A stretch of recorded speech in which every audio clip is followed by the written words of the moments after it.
Welcome everyone to Colorist Foundry. In this episode, we're building a look using Filmverse Pro, the more affordable option in the Filmverse family. Filmverse Pro has been gaining a lot of attention from colorists, and for good reason.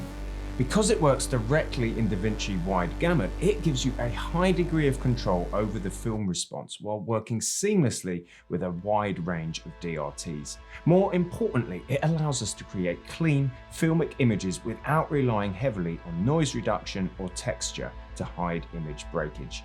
With the right approach, you can get beautifully controlled color, natural density, and especially convincing filmic skin tones, all while keeping the image clean. If you're curious about Filmverse Pro but aren't ready to jump into the full package, this video is a great place to start.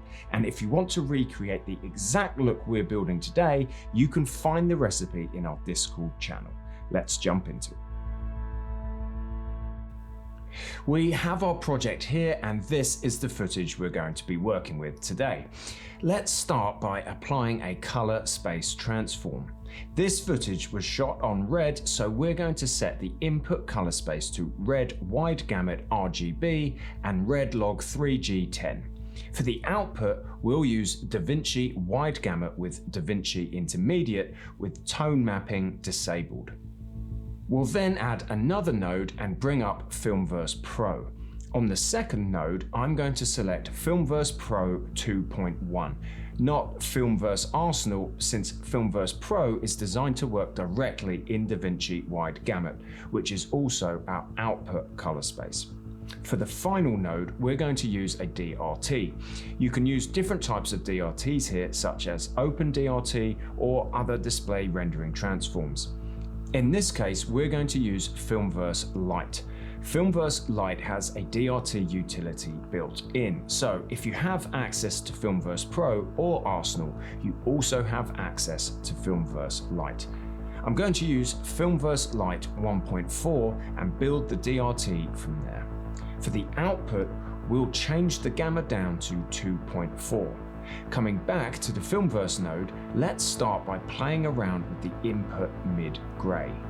I'll increase the skin chroma slightly and then shift the skin hue a little more toward orange.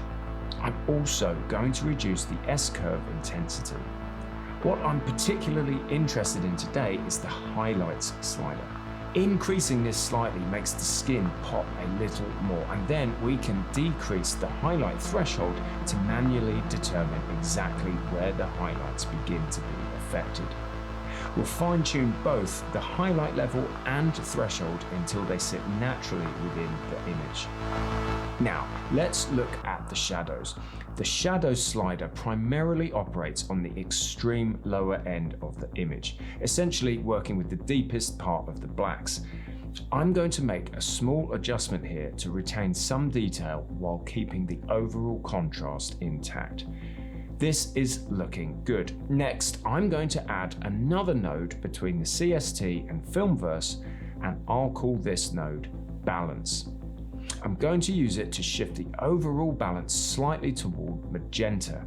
This is essentially counteracting the green hue that Filmverse is introducing, allowing us to bring the skin tones back toward a more neutral position. Let's also play around with the retro modern slider. Shifting it toward the right introduces a slightly cooler midtone character. I'll increase the saturation a little to make the image feel more vibrant, and then make a few additional adjustments to the highlights.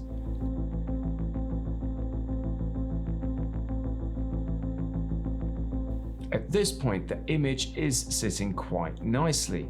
You can see the skin beginning to separate from the background, so I'm going to make a final adjustment to the shadows. The goal here is to retain the same overall contrast ratio while recovering some detail in the darker areas. I'll make a very small nudge to the skin hue, and this looks good. I'm going to grab a still and move on to the next shot. The next shot was also captured on red, so I'll apply the same grade and then adjust it for this particular image. Immediately, I can see that the highlights are a little more blown out, so I'm going to adjust the input mid-gray.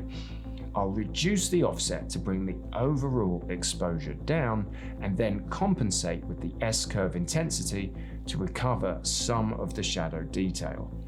The skin is also looking slightly pink, so I'll shift the skin hue toward the left to move it more toward orange and yellow. This gives us a much better balance. I'll make a small adjustment to the shadow threshold as well, giving us a cleaner shadow while maintaining the contrast ratio from the original grade. This is looking very good. Moving on to the next shot, I'm going to apply for the grade again. This one already looks pretty good, but it's leaning slightly toward magenta. We'll shape the image from there. I'll start by working with the split curve mix. Increasing the split curve intensity brings out more of the cyan character in the highlights, which is something you often see in the 500T inspired palette. I'll also adjust the offset to balance this against the heavier magenta flavor.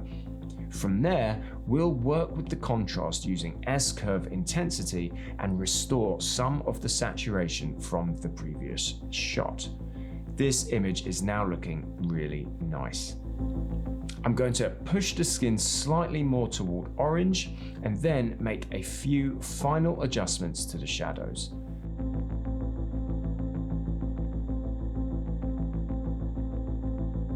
I'll increase the highlights just a little and adjust the shadows to create a smoother transition rather than allowing the shadows to hit the black point in a very contrasty way. At this point, I'm very happy with the image, so I'll grab another still.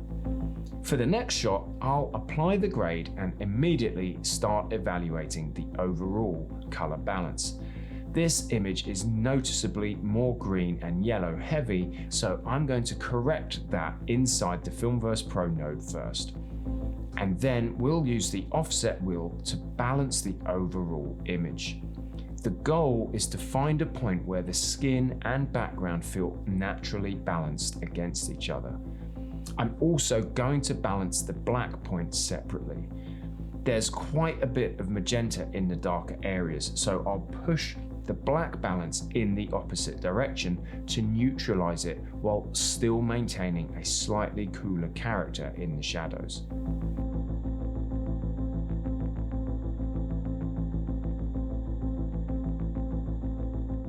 After a little more work on the highlights and the balance node, the image lands exactly where I want it. I'll make one final minor adjustment to the skin, compare the before and after, and grab another still. Applying that grade to the next shot gives us a good starting point, but I want this image to feel slightly warmer rather than as cold as the previous one.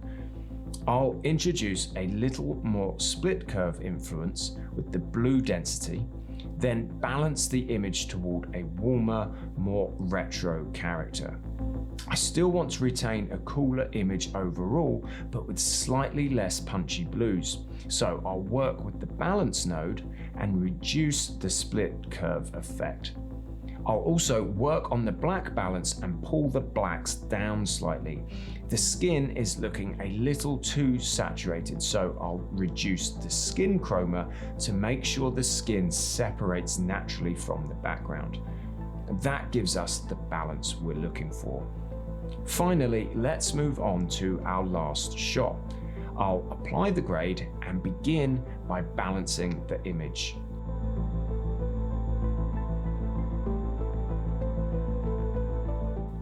There are quite a few shadows being crushed here, so I'll work with the shadows and the input mid-gray, and then adjust the S-curve intensity until we reach a good balance for this particular image. I really like the way the light is falling on the face, so I want to enhance that rather than flatten it out. The main thing we're trying to create here is a smooth gradient across the face.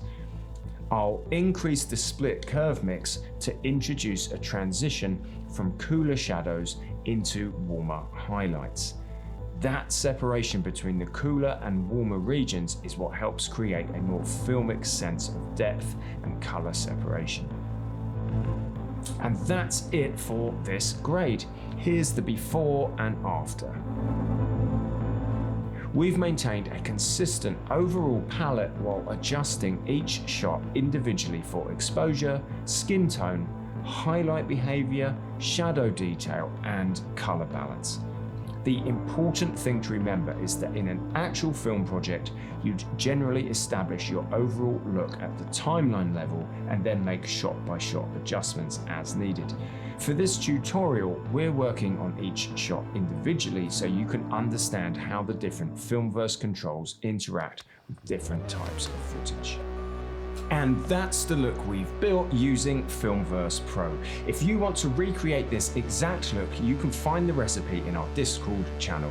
If you enjoyed the video, make sure to subscribe to the channel and follow us on Instagram at Colorist Foundry for more looks, color science, and grading tutorials. I'll see you in the next one.